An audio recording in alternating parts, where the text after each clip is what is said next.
अस्सलाम वालेकुम।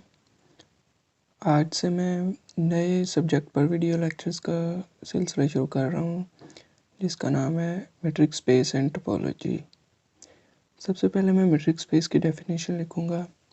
डेफिनेशन मैंने लिखी है कि let X be a non empty set and a function D is D from X cross X to R is set to be a metric if it satisfy the following conditions. इसका मतलब ये है कि हमारे पास एक non empty set है जिसका नाम हमने रखा है एक्स, और हमारे पास एक डिस्टेंस फंक्शन है जो कि और क्रॉस एक्स उसकी डोमेन है, और कोडोमेन जो है उसकी वो है आर, जो कि एक रियल लाइन है। और उस डिस्टेंस फंक्शन को हम मेट्रिक उस वक्त कहेंगे जब वो चार कंडीशंस जो मेट्रिक की होती हैं उसको सेटिस्फाई करेगा। सबसे पहली कंडीशन जो है वो ये है कि जो डिस्टेंस फंक्शन होगा वो है नॉन नेगेटिव होगा। ठीक है।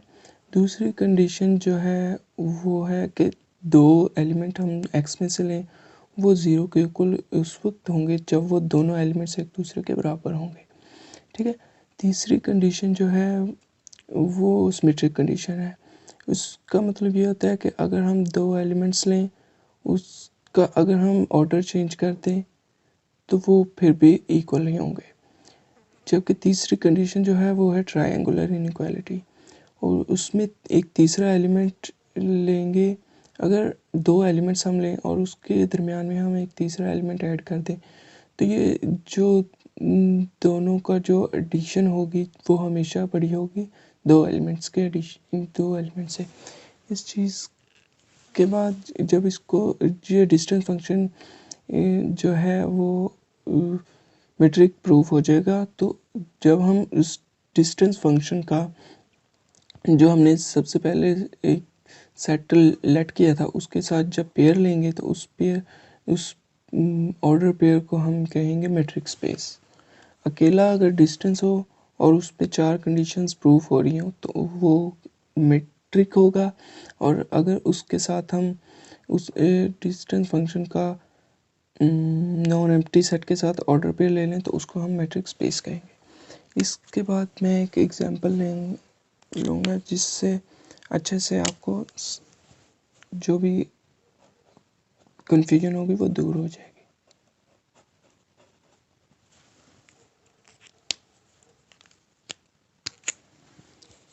लेट आर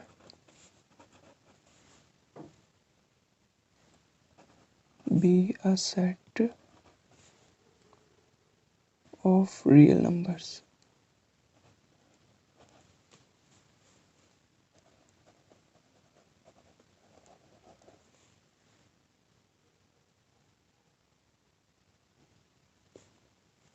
Then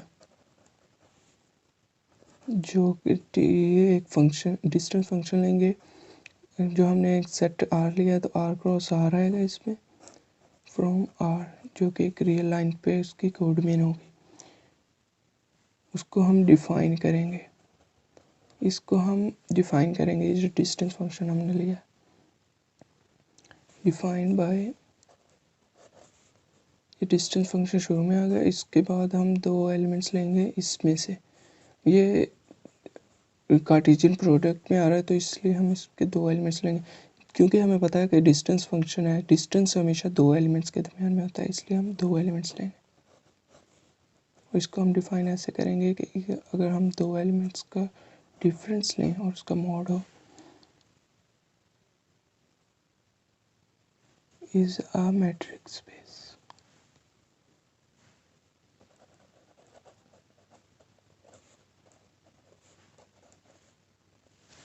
इसको हमने प्रूफ करना है। ठीक है।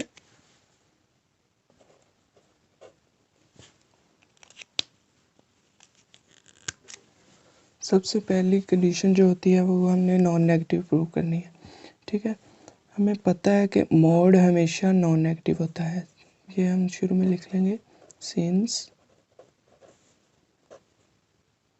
x minus Y greater than equal to zero, ये हमने लिख लिया। ये मॉड है इसलिए ये इसको हमने इसके इक्वल पुट किया था, इसकी जगह हम ये भी लिख सकते हैं greater than equal to 0। First condition proof हो गई। उसके बाद दूसरी कंडीशन जो है हम उसको लेट कर लेंगे। इसमें हमने ये प्रूव करना होता है कि दो एलिमेंट्स, ये लेट कर लेंगे, पहली कंडीशन हम लेट कर लेंगे, उसके बाद दोनों को इक्वल प्रूव कर देंगे। दो एलिमेंट्स लेंगे, डिस्टेंस इज इक्वल टू 0 होगा, ये हमने लेट कर लिया। इसके बाद हमने जो डिफाइन किया था इसकी जगह हम वो लिख लेंगे x minus Y is equal to 0। ठीक है, अब ये इसका दो एलिमेंट्स का डिफरेंस का मोड अगर इक्वल हो, अगर हम मोड को हटा दें तो ये कोई फ़र्क नहीं पड़ेगा। x minus Y is equal to 0। अब हम x minus Y is equal to 0 है, अगर हम x में से नेगेटिव को दूसरी साइड पे ले जाएं तो ये दोनों इक्वल हो जाएंगे। ये जो मैं साइन डाल रहा हूँ इसका मतलब होता है इफ़ एंड ओनली इफ। उसके बाद हम तीसरी प्रॉपर्टी को प्रूव करेंगे जो कि है सिमेट्रिक प्रॉपर्टी। उसके लिए हम दो एलिमेंट्स लेंगे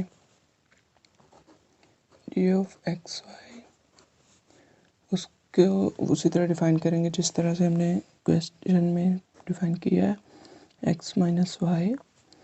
उसके बाद हम इन दोनों में से, इसके अंदर से हम नेगेटिव को कॉमन करेंगे। जब हम नेगेटिव को कॉमन करेंगे तो ये जो नेगेटिव है ये पॉजिटिव हो जाएगा, और ये जो पॉजिटिव है वो नेगेटिव होगा। ये जो माइनस वाई है वो ये पॉजिटिव हो जाएगा, इसको हम शुरू में लिख लेंगे वाई, और ये जो पॉजिटिव था एक्स ये नेगेटिव हो जाएगा, इसको हम बाद में लिख देंगे। ठीक है, तो हमने पता है कि मोड की एक प्रॉपर्टी होती है कि ये इसके अंदर अगर कोई नेगेटिव भी हो तो वो उसको पॉजिटिव कर देता है, तो ये नेगेटिव जो है वो ख़त्म हो जाएगा।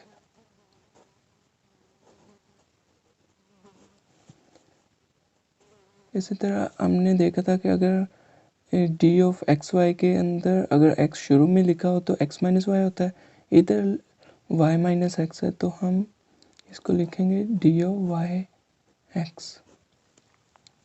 अब जो फोर्थ और लास्ट प्रॉपर्टी है वो है ट्रायंगुलर इनइक्वालिटी।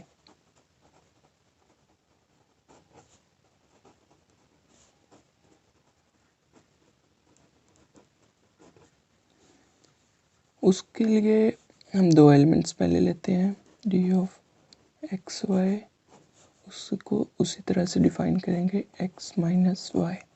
ठीक है, अब हम इनके दरमियान में एक तीसरे एलिमेंट को इंट्रोड्यूस करते हैं, वो है एक्स माइनस जी प्लस जी माइनस वाई।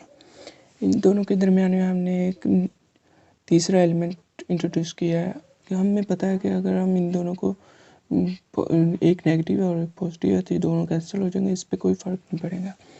अब हमें पता है कि मोड की एक प्रॉपर्टी होती है जो कि है कि अगर दो एलिमेंट्स ऐड हो रहे हों उन पे मोड अप्लाई हो, तो अगर हम उन दोनों पे अलग अलग मोड अप्लाई करें तो उसका जो एडिशन होती है वो हमेशा बड़ी होती है, इस तरह से। अब ये वाली प्रॉपर्टी जो है हम इस पे अप्लाई करेंगे। ठीक है, तो ये हो जाएगा D of X Y is greater than equal to ये वाली प्रॉपर्टी। अब इसकी जगह पे ये पूरा एलिमेंट है तो ये हम लिख देंगे एक्स माइनस सी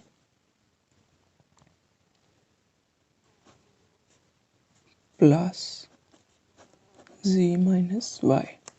ठीक है, तो अब हम इसको इस शेप में लिख देंगे D of X C plus D of G Y. अब इस पे चारों प्रॉपर्टीज़ प्रूव हो गई हैं, तो हम कह सकते हैं कि so R is a metric space.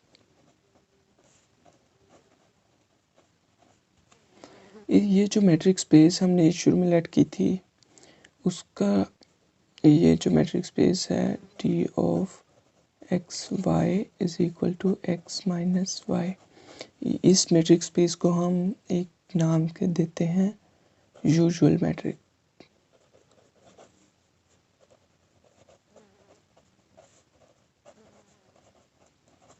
इसको यूजुअल मैट्रिक स्पेस भी कहा जाता है। तो मैं उम्मीद करता हूँ कि आपको मैट्रिक स्पेस की डेफिनेशन और एग्जांपल की समझ आई होगी। तो अब कुछ और एग्जांपल्स मैं करवाऊँगा, लेकिन वो किसी नेक्स्ट वीडियो में। तो तब तक के लिए मुझे इजाज़त दीजिए। अल्लाह हाफ़िज़।